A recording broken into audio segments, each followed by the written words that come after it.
Hi friends, welcome to Indian Recipes Tamil. நம்ம இன்னைக்கு ரொம்ப டேஸ்டியான மொறுமொறுப்பான ஆனியன் ரிங்ஸ் எப்படி பண்ணுறதுன்னு பார்க்க போகிறோம். இது செய்கிறது ரொம்ப ஈஸி, குறைவான பொருட்கள் வச்சு சிம்பிளாக பண்ணிடலாம். டேஸ்ட்டு ரொம்பவே சூப்பராக இருக்கும். ஈவினிங் டைமில் டீ கூட வச்சு சாப்பிட்றதுக்கு பக்காவான காம்பினேஷனாக இருக்கும். ஸோ கண்டிப்பாக வீட்டில் ட்ரை பண்ணி பாருங்கள். இப்போ வாங்க வீடியோக்குள்ளே போய் இந்த ரெசிபி எப்படி பண்ணுறதுன்னு பார்க்கலாம். வீடியோக்குள்ளே போகிறதுக்கு முன்னாடி நம்ம சேனல் இந்தியன் ரெசிபீஸ் தமிழை சப்ஸ்கிரைப் பண்ணிக்கோங்க. கூடவே இருக்க பெல் சிம்பலையும் கிளிக் பண்ணிக்கோங்க. அப்போ தான் நான் தினம் அப்லோட் பண்ணுற புது ரெசிபீஸை நீங்கள் மிஸ் பண்ணாமல் பார்க்க முடியும். இப்போ வாங்க வீடியோக்குள்ளே போகலாம். ஃபஸ்ட்டு இந்த ரெசிபி பண்ணுறதுக்கு 2 வெங்காயம் எடுத்துக்கோங்க. பெரிய வெங்காயம் தான் இந்த ரெசிபிக்கு யூஸ் பண்ண முடியும். 2 வெங்காயத்துக்கு 3 பேர் சாப்பிட்றது அளவுக்கு நம்ம ஆனியன் ரிங்ஸ் பண்ண முடியும். இப்போ இந்த வெங்காயங்களை நல்லா ரிங் ஷேப்க்கு வரதுக்காக இந்த மாதிரி கட் பண்ணணும். பாருங்கள், நான் வீடியோவில் காமிச்சிருக்கேன்ல, இது போல் கட் பண்ணிக்கோங்க. அப்போ நம்மளுக்கு ரிங்காக அந்த ஷேப்க்கு கிடைக்கும். இது போல் கட் பண்ணதுக்கு அப்புறமா நம்ம இது போல் லேசாக அமுத்தினோன்னா போதும், ஒவ்வொரு ரிங்காக தனியாக பிரிஞ்சு வந்துடும். இதே போல் மீதி இருக்க வெங்காயம் எல்லாத்துலேயுமே நம்ம ரிங் ஷேப்க்கு பண்ணி வச்சிடலாம். இப்போ இது போல் ரிங் மாதிரி பண்ணதுக்கப்புறமா வெங்காயத்தோட ஓரங்கள் இருக்குல்ல, அதாவது அடிபாகம், அதுக்கப்புறம் மேல் பாகம், அதுக்கப்புறமா ரொம்ப நடுவில் சின்ன சின்ன ரிங்காக நம்மளுக்கு கிடைக்கும். அதெல்லாம் இந்த ரிங்க்கு நம்ம யூஸ் பண்ண முடியாது, அதாவது ஆனியன் ரிங்க்கு நம்ம யூஸ் பண்ண முடியாது. அது எல்லாத்தையுமே வேறு ஒரு கறி இல்லைனா குழம்புக்கு நீங்கள் யூஸ் பண்ணிக்கலாம். நம்மளுக்கு இந்த மாதிரி பெரிய பெரிய ரிங்ஸாக இருந்தால் தான் பார்க்குறதுக்கு நல்லாயிருக்கும். ஆனியன் ரிங்ஸ் நல்லா கிறிஸ்பியாகவும் இருக்கும். ஸோ இந்த ரிங்ஸ் மட்டும் நீங்கள் யூஸ் பண்ணிக்கோங்க. இப்போ இதே போல் மீதி இருக்க எல்லா வெங்காயத்துலேயும் நம்ம ரிங்ஸ் தயார் பண்ணி வச்சிடலாம். இப்போ 2 வெங்காயத்துலேயுமே ரிங் ஷேப்க்கு இந்த மாதிரி எடுத்து வச்சாச்சு. இப்போ இது ஒரு உரமாக இருக்கட்டும். இப்போ இதை டிப் பண்ணி பொரிக்கிறதுக்கு நம்ம மேல் மாவு தயார் பண்ணணும். அதுக்கு ஒரு சின்ன பாத்திரம் எடுத்துக்கோங்க. அதில் 1/2 கப் அளவுக்கு மைதா மாவு சேர்த்துக்கோங்க. இது கூடவே 1/4 கப் அளவுக்கு கார்ன்ஃப்ளவர் மாவு சேர்த்துக்கோங்க. கார்ன்ஃப்ளவர் மாவு தான் நல்ல ஒரு கிறிஸ்பினஸ் கொடுக்கும். தேவையான அளவு உப்பு சேர்த்துட்டு ஒரு 1/4 டீஸ்பூன் அளவுக்கு மட்டும் மிளகுத்தூள் சேர்த்துக்கோங்க. அதுக்கப்புறமா ஒரு பிஞ்ச் அளவுக்கு பேக்கிங் சோடா சேர்த்துட்டு 1 டீஸ்பூன் மிளகாத்தூள், 1/2 டீஸ்பூன் அளவுக்கு துருவின பூண்டு, இதை சேர்த்துட்டு நல்லா மிக்ஸ் பண்ணிக்கோங்க. நீங்கள் பூண்டு துருவி சேர்க்கலாம், அப்படி இல்லைன்னா பூண்டு பவுடர் இருக்குல்ல, அது கூட சேர்க்கலாம். அது சேர்க்குறதா இருந்தால் ஒரு 1/4 டீஸ்பூன் சேர்த்தா போதும். சேர்த்துட்டு இது எல்லாத்தையும் சேர்த்து நல்லா ஒரு டைம் கலந்துக்கோங்க. நம்ம இப்போ தயார் பண்ணுற மேல் மாவு மீந்துருச்சுன்னா நீங்கள் ஃப்ரிட்ஜில் வச்சு 1 வீக் வரைக்கும் கூட ஸ்டோர் பண்ணி வச்சுக்கலாம். எப்போல்லாம் நீங்கள் ஆனியன் ரிங்ஸ் பண்ணுறீங்களோ அந்த டைமில் நீங்கள் இதை எடுத்து யூஸ் பண்ணிக்கலாம். இப்போ இதில் தேவையான அளவு தண்ணி சேர்த்து ஒரு விஸ்க் வச்சு நல்லா இதை மிக்ஸ் பண்ணிக்கோங்க.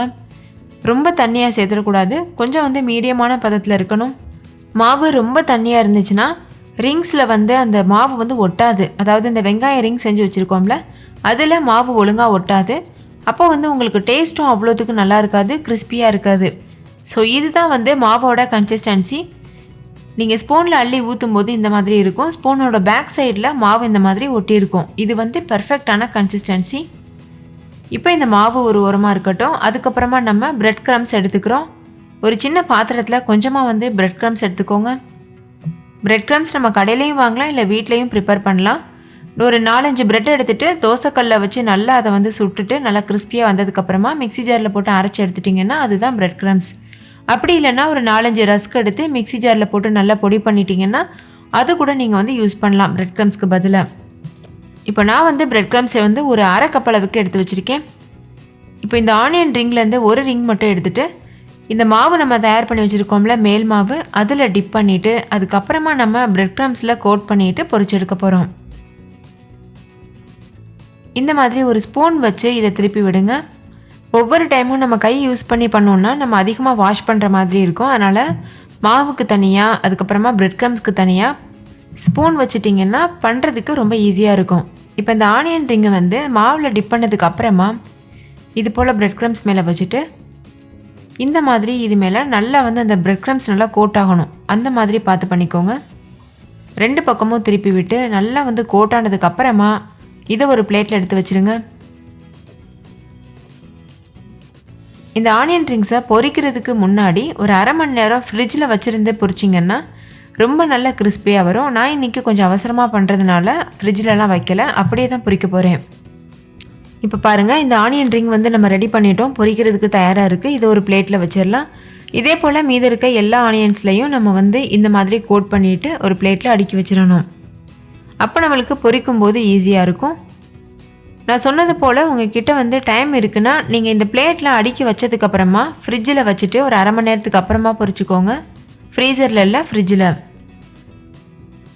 இப்போ நீங்களே பார்த்தீங்கல்ல எவ்வளோ சுலபமாக நம்ம வந்து பண்ணிட்டோம். ஆனியன்ஸ் கட் பண்ணிவிட்டு மேல் மாவு தயார் பண்ணிவிட்டு நம்ம டிப் பண்ணி பொரிக்கிறது தான் வேலை.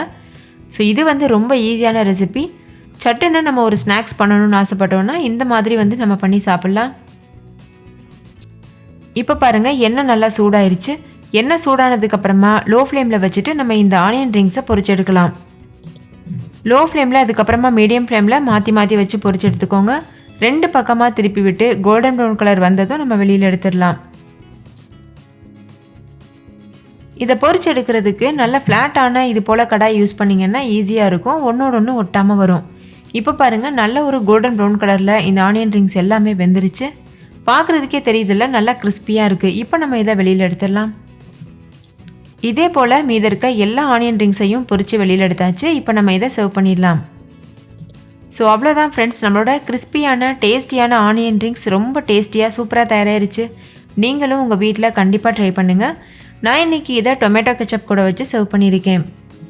நீங்கள் இந்த ரெசிப்பியை கோகோனட் சட்னி, மயோனைஸ், அதுக்கப்புறமா இது போல் சாசஸ் கூடலாம் வச்சு கூட சர்வ் பண்ணலாம், உங்களோட டேஸ்ட்டுக்கு தகுந்த மாதிரி. ஸோ நீங்களும் கண்டிப்பாக உங்கள் வீட்டில் ட்ரை பண்ணி பாருங்கள். ட்ரை பண்ணிவிட்டு உங்கள் எக்ஸ்பீரியன்ஸ் எப்படி இருந்ததுன்னு கமெண்ட்லேயும் கூட ஷேர் பண்ண மறந்துடாதீங்க. இந்த வீடியோ உங்கள் எல்லாருக்கும் ரொம்ப பிடிச்சிருக்கும் நம்புகிறேன். பிடிச்சிருந்தா லைக் பண்ணுங்கள். உங்கள் ஃப்ரெண்ட்ஸ் கூட நிறைய ஷேர் பண்ணுங்கள். ஸோ அவங்களும் பார்த்து பயன்பெறட்டும். இன்னொரு சூப்பரான ரெசிபியோடு நான் உங்களை சந்திக்கிறேன். அதுக்கு முன்னாடி நம்ம சேனல் இந்தியன் ரெசிபிஸ் தமிழை சப்ஸ்கிரைப் பண்ணிக்கோங்க. கூடவே இருக்க பெல் சிம்பலையும் கிளிக் பண்ணிக்கோங்க. தேங்க்யூ. பாய்.